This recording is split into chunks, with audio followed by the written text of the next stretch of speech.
So for our challenges today, we are going to start off with doing our preschool challenge. So I'm going to show you two different ways of memorizing it. The first one is going to be the same as last week, where we memorized it with actions. Let's go. For God so loved the world that he gave his one and only Son, that whoever believes in him shall not perish, but have eternal life. John 3:16. So another way that we can learn John 3:16 is by writing it out. So I have the verse written out here. Let's go ahead and read it. For God so loved the world that he gave his one and only Son, that whoever believes in him shall not perish, but have eternal life. John 3:16. Okay, so what we're going to do here is I have these little pieces of paper that I'm going to use to cover some of the words. So I'm going to start out with just covering two of the words, and we're going to work our way up. So I'm going to cover God, and I am going to cover eternal. Okay, let's read it through, and we are memorizing now these parts of the verse as we do it.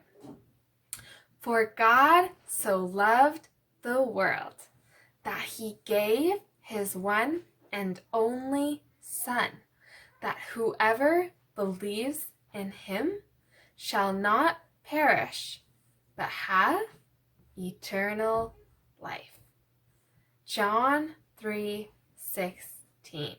Okay, I'm going to go ahead and cover up two more of the words. Okay. And I want you guys to see if you guys can remember those words that I've covered up. Okay, so let's try it again.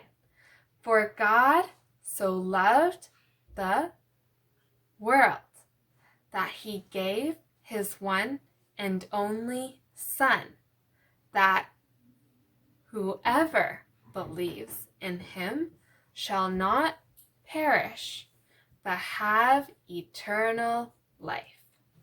John 3:16. I'm going to do my last one where I'm going to cover up one other word, sorry.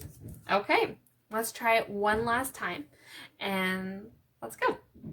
For God so loved the world that he gave his one and only Son, that whoever believes in him shall not perish, but have eternal life. John 3:16.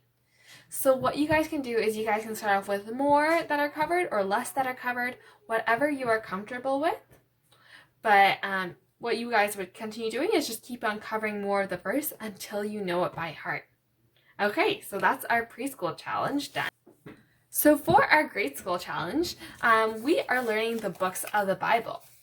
So in the Bible, there are 66 books, and there's two parts, the Old Testament and the New Testament.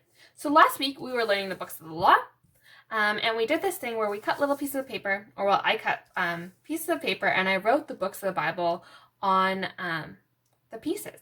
And I'm just going to mix them up, and we're going to see if we can remember last week's. So I have them here.